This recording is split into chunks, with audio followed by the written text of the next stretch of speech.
Ignition sequence starts. 6, 5, 4, 3, 2, 1, 0. Liftoff. We have a liftoff.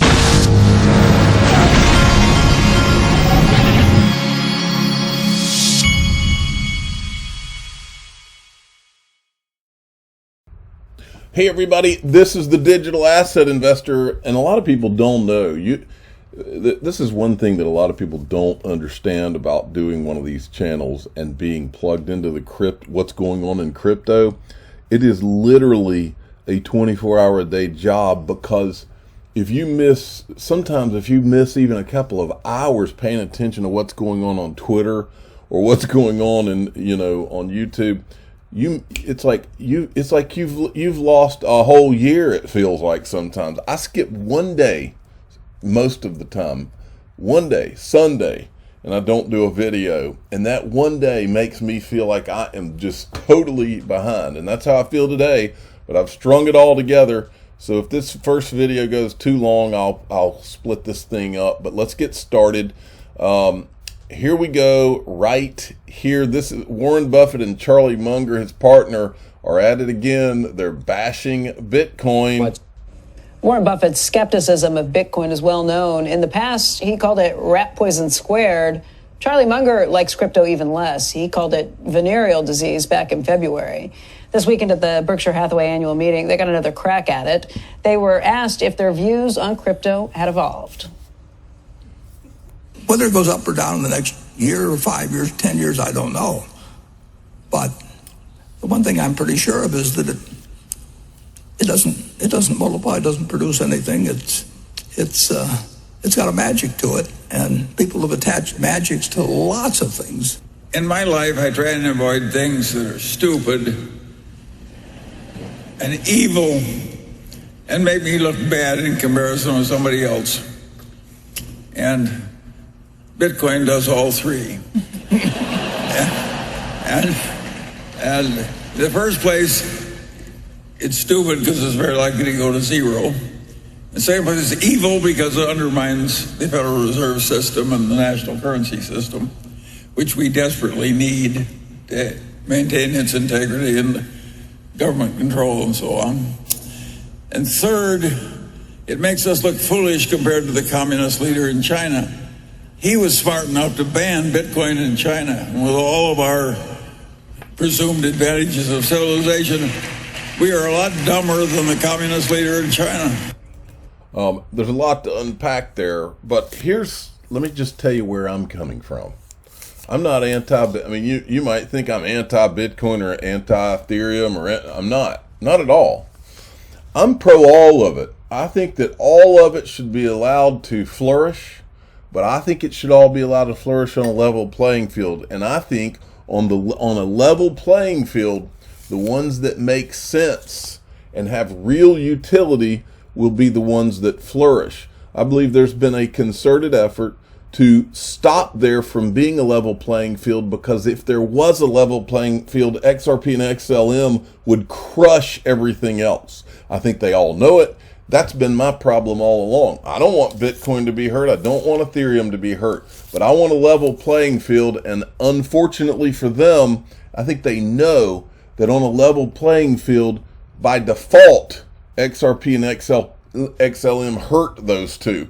That's why they've been working behind the scenes and having closed door meetings and all of that with the SEC to slow down and stop the ones that are going to be that are the ones.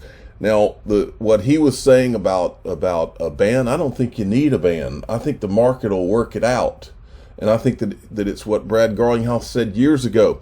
No utility, because that's what I am. I'm not an XRP maximalist. I'm a utility maximalist. Any of these things that are actually going to have utility. And when I say utility, I don't mean that you can build NFTs on Ethereum and the gas fees cost more than the freaking NFT you're buying. That is not utility. That is a sham, is what that is. And they've prevented any significant competition by this regulatory capture that they did at the SEC. That's not real utility. Real utility is Ethereum having to be on the battlefield head to head with other technologies with the same level of clarity and winning. If Ethereum can win in that, I'm all for it. I'll be an investor, big time. I actually do own a little bit of Ethereum in the Ethereum Trust through one of my IRAs. Okay, I call it my corruption hedge, by the way. Now, you got to hear this, folks. This right here, this clip right here, this is Joe Indoso, who's the COO of Link2. What he's talking about in this clip is Ripple and why he believes that Ripple is is in the perfect spot right now. You got to hear it. Listen. Let me see if it's playing. Let's do a little refresh. RippleNet and ODL usage had exploded during a period of time when crypto trading volumes on global exchanges as well as trading volume on NASDAQ were down. So they were running counter to the trend in financial transaction activity.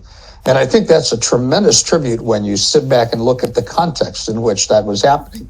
This is a company that's being actively sued by the US SEC, and yet they managed 100% increase in the number of transactions on RippleNet and a 765% increase in the volume of ODL used in those transactions. Right? What does that tell you those numbers might be once the SEC action is resolved? And market adoption in the US particularly is no longer chilled by this regulatory thing. It's the reason why we're bullish on Ripple. And, it's the reason why personally, not Link2's not invested in Ripple, but I personally am, like many of you, why I'm bullish on XRP. In a way, this reminds me of what you... That is a great little clip there. And right now, I don't know if they've got Ripple on the platform or not, but it's worth checking. But this is, for me, this is a no-brainer. This is we all know from following all this whole lawsuit is just a joke, and all they're doing now at the SEC at this point is stalling. The other thing that was said on one of these conferences, I don't remember which one, the other day, somebody made a really good point, and I don't remember who, but they were saying, Ripple's in good company with this SEC lawsuit. A lot of people look at this as something bad, but think about the companies that the SEC has gone after. It's almost like they have to go after them as a rite of passage. They've gone after Amazon, Facebook, Tesla, all these mega companies in the United States. The SEC at some point has gone after. This is why I am completely unfazed by all of this. What I'm doing, I own Link2, I own Uphold, I own Ripple. I don't have any BitPay yet, not because I don't want it. What I've been focusing on recently is buying XRP, XLM, gold through my Glen account, and then also making sure I have plenty of cash, because we live in a very uncertain world. But you better believe my goal, what I will be doing all for the next few months, especially if this market stays down, is accumulating more XRP and XLM, and possibly, if they put any back on, possibly Ripple. I haven't decided yet the equity. Now, and this leads right into this. Crypto bull, many XRP voices have gone quiet, left, or turned negative. Others sold quietly without telling you. I'm still here. I still haven't sold a single coin, and I will continue to be positive and bullish until my goal is reached. So will I. That is what I will be doing. Now, there was another, I'm not going to get into that. I was going to, but Joe Indoso at the end of it had told a story, was a really interesting story about how Link2 started, maybe another day. Now, XRP Darren at Fame21 More had retweeted Real XRP's boy's tweet. This is Hester Pierce in a conference, and you got to hear what XRP Darren, at the end of this, she refers to backroom conversations. Hester Pierce knows that the SEC does not need to be conducted the way it's been being conducted. And Hester, I'd like your view on this. It says crypto startups must not be weighed down by extra jurisdictional and burdensome reporting requirements. We will ensure our regulators do not kill American innovation and opportunities. Now, he was one of 8 congressmen who recently wrote to the SEC chair, Gary Gensler, asking whether the agency's investigations into crypto are consistent with the Paperwork Reduction Act. Do you have any sympathy for his concerns? Well, I certainly don't want to speak to any ongoing enforcement investigation, but I think that there are some real concerns about the way we've approached this space. And again, it goes back to needing to have public, transparent conversations as we try to figure out what the right regulatory approach is, rather than trying to take a one-off approach where we craft a settlement with a particular entity that might work for that entity, but that will not work for the rest of the industry. I think we need to really retain a mix of wonder at the new innovation. There's something delightful about seeing new innovation, but also a skepticism. We need to, as Kate mentioned, technology neutrality is good. Sometimes you have to make adjustments to recognize certain aspects of the technology, but your rules should be written in a way that they're principles based. And then you should also look at ways that you as the regulator can take advantage of the new technologies to do things better. Mm-hmm. But I think, the way to do this is to do it in public instead of to try to have these sort of backroom conversations with individual market participants. Oh, so Hester knows. She agrees with what we're talking about. Now, the Blockchain Association, which is supposedly a crypto industry group, they represent all of us. They represent everybody according to their website, according to what they say publicly. They've got a real problem with this whole New York legislator trying to ban crypto mining, which is proof of work. These guys have a real problem with it. They did a whole thread on it. So I asked them, I said, where are your alerts for SEC versus Ripple or John Deaton representing 66,000 plus XRP holders? We want those tweet threads. Where can I find those? Since you are a crypto industry trade association that represents us all, right? And then Rathib Kahneman, I'm not going through this whole thread, but this guy's smart, and he did quite the thread on the Ripple Liquidity Hub, and what does it tell us about the future of Ripple? Oh, and XRP. That's at the end. Well, I'll show you the last one that addresses XRP. Let's look at that. How about right here? Ripple's Crypto Liquidity Hub is a one-stop shop for enterprise-sourced digital assets, and it is also a milestone for understanding how Ripple is evolving towards a tokenized future in which the XRP ledger can also excel. Bonus, prophecies for making it this far. Don't be surprised if ODL as a marketing phrase is deprecated. Burla has mentioned credit ratings multiple times. Does LH model let Ripple create liquidity digital asset credit ratings? Something brewing here. This guy's sharp. I like where he's going with that. Now, John Deaton had done this thread right here this weekend, Divide and Conquer 101. When I first read the SEC's Ripple XRP complaint, I warned it was written in a way to divide the crypto community. Although there isn't one allegation of fraud or misrepresentation, the SEC used fraud-like language for obvious inflammatory reasons. And he's retweeting this tweet from J.W. Verrett, who's the guy that was on the investment council or advisory council for the SEC. My eyes literally can't read tribal intertoken war FUD. If you want to challenge a token, show me analysis of fundamentals and token analysis. And John goes on. It worked. Media pundits and XRP haters jumped all over it. For months, public perception was the SEC was claiming fraud. Brad Garlinghouse, and then he goes on to talk about how Anthony Pompliano took a shot at him, and then Vitalik Buterin took a shot at Ripple, and all these different maxis took a shot at Ripple. Well, I'm not going to go through the rest of the thread, but I'm going to comment on this. And here's the problem, folks.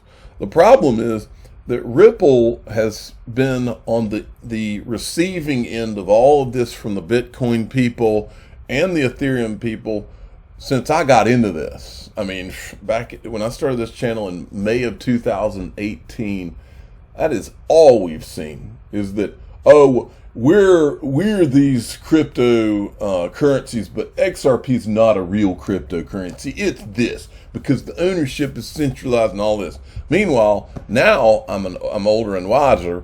Now I know it was much worse than there. Now I know that there's been a coordinated effort from the media to the crypto industry groups to behind closed doors secret meetings with the SEC. There has been a concerted effort to lawsuits and all that. There's been a concerted effort to make it about Bitcoin and Ethereum, and all of them have been involved. There's been a concerted effort for these two counts to make it about those two and to do whatever's necessary to keep XRP in a box. This is not anybody's imagination. This has happened, okay?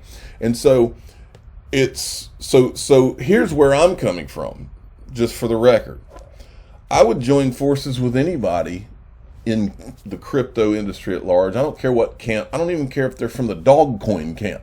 I would join forces with anybody if their stance on crypto was that we want a level playing field. My problem is I've never gotten the Bitcoin people from the most hardcore Bitcoin people, the only thing I can tell is that they think it's only supposed to be Bitcoin and nothing else. The only thing I've gotten from the Ethereum people is that they've been working behind closed doors to create a monopoly for themselves, and that they don't want the competition. If they wanted the competition, then they would have welcomed everybody in those closed door SEC meetings back in 2018, but they didn't. So if these guys came out and said, yeah, we want to all join hands and go and try to stop the government overreach in crypto, I'd be all for that. The problem is I've never gotten any indication that they actually want a level playing field. And the reason is because a level playing field for them means getting their butts kicked all over the competition field, because Bitcoin and Ethereum, I've always said it, cannot compete with an XRP and an XLM. They can't. That's why do you think that the guys over at Circle got the USDC, which was built on Ethereum, to run through Stellar? Because it couldn't do what Stellar could do without running through Stellar. Same for all these others. What they need to do to solve their problems is just let it run on the ledger, the XRP ledger. Then you can win. I'm the digital asset investor. I'm not an investment advisor. This is for entertainment purposes only. Please subscribe, hit the like button, and tell your friends and family that I'm a utility maxi. And all I've ever wanted is a level playing field. I'm happy to join hands with all of them if what they truly want is a level playing field where everybody has an equal regulatory playing field, and we all get to play on it. And may the best competitor win. That's what the United States of America is supposed to be about. Bill Hinman, Gary Gensler, thanks for listening.